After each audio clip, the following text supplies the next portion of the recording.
한국사는 로빈, 한능검도 로빈.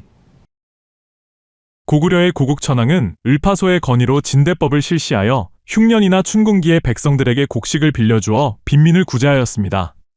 동천왕 시기에는 위나라의 장수 관구검이 고구려를 침입하여 큰 피해를 입었습니다. 미천왕 때에는 중국 5호 16국 시대의 혼란을 틈타 서안평을 공격하고 낙랑군과 대방군을 축출하여 영토를 확장하였습니다.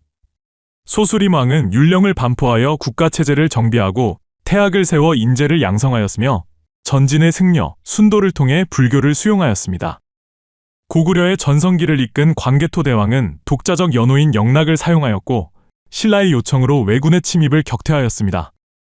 장수왕은 수도를 국내성에서 평양으로 옮기고 아버지의 업적을 기리고자 광개토 대왕 능비를 건립하였습니다.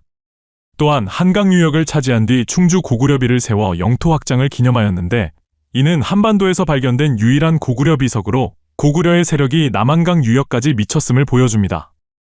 중국을 통일한 수문제는 30만 대군을 이끌고 고구려를 침략하였지만 고구려가 승리하였습니다. 이후 수양제는 113만 대군을 동원해 요동성을 공격하고 우중문이 이끄는 30만 별동대를 다시 평양성으로 진격시켰습니다. 그러나 을지문덕이 살수에서 적을 크게 물리치며 살수 대첩은 고구려의 승리로 끝이 났습니다. 이후 당이 중국을 통일하자 고구려는 당의 침략에 대비해 천리장성을 축조하였습니다. 한편 연개소문은 정변을 일으켜 권력을 장악한 뒤 당과 신라에 대한 강경한 외교 정책을 추진하였습니다. 이를 구실로 당태종이 침략하였지만 고구려는 안시성 싸움에서 당군을 격퇴하였습니다. 이후 고구려는 연개소문 사후의 권력 다툼으로 국력이 점차 약화되었고 나당 연합군의 공격으로 평양성이 함락되며 멸망하였습니다. 낙동강 하류의 변환 지역에서 성장한 소국들이 연맹으로 발전하면서 가야연맹이 성립되었습니다. 전기 가야연맹은 김수로가 세운 금관가야를 중심으로 발전하였으며 이 지역은 철이 풍부하게 생산되어 낙랑과 외를 잇는 중개무역으로 번성하였습니다. 그러나 금관가야는 신라를 지원한 고구려 광개토 대왕의 공격으로 위축되었고 이후 신라의 법흥왕에 의해 멸망하였습니다. 이후 후기 가야연맹은 고령 지역의 대가야를 중심으로 발전하였으나 신라 진흥왕의 공격으로 멸망하였습니다. 백제의 전성기를 이끈 근초고왕은 평양성을 공격하여 고구려의 고국원왕을 전사시키고 학자 고흥으로 하여금 역사서, 서기를 편찬하게 하였으며 마한의 자녀 세력을 정복하여 영토를 확장하였습니다. 이후 침류왕은 동진으로부터 전래된 불교를 수용하였고 비유왕은 고구려 장수왕의 남진 정책에 맞서 신라 눌지왕과 나제 동맹을 체결하였습니다. 문주왕 시기에는 장수왕의 침입으로 수도를 웅진으로 옮겼습니다.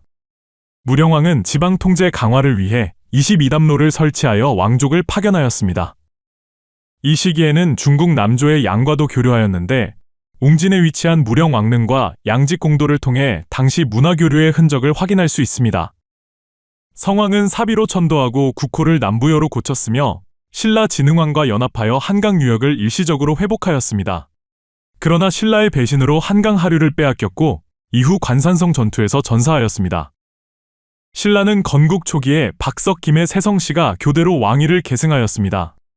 이후 대군장을 의미하는 마립간이라는 칭호를 내물 마립간이 사용하였으며 눌지 마립간은 백제 비유왕과 나제 동맹을 체결하였습니다.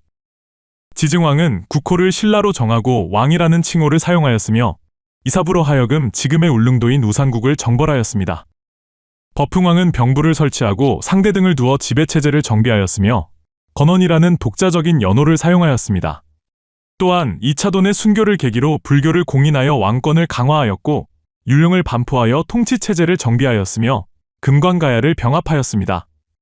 신라의 전성기를 이끈 진흥왕은 화랑도를 국가조직으로 개편하고 대가야를 정복하여 영토를 확장하였으며 단양 적성비를 비롯해 창령비, 북한산비, 황초령비, 마운령비 등 4개의 순수비를 세워 영토 확장을 기념하였습니다. 백제 의자왕이 신라를 공격하자 김춘추는 고구려와 외에 도움을 요청했으나 거절당하였습니다. 이에 김춘추는 당의 군사동맹을 제의하여 나당 연합군을 결성하였습니다. 나당 연합군이 백제를 공격하자 개백이 황산벌 전투에서 결사항전하였지만 사비성이 함락되며 백제는 멸망하고 말았습니다. 고구려는 연개소문 사후 세 아들 사이의 권력 다툼으로 국력이 점차 약화되었고 나당 연합군의 공격을 받아 평양성이 함락되며 멸망하였습니다. 이후 당이 한반도 지배 야욕을 품자 신라와 당나라 사이에 나당 전쟁이 발발하였습니다.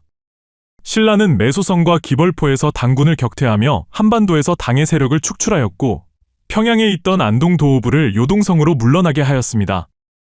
이로써 신라의 문무왕은 676년 삼국 통일을 달성하였습니다. 이후 백제의 복신, 도침, 흑치상지 등은 백제 부흥운동을 벌였지만 실패하였습니다. 고구려의 건모잠과 고연무 등은 안승을 왕으로 추대해 고구려를 다시 세우고자 하였고 신라는 고구려 부흥운동군을 지원하며 당과 맞섰습니다.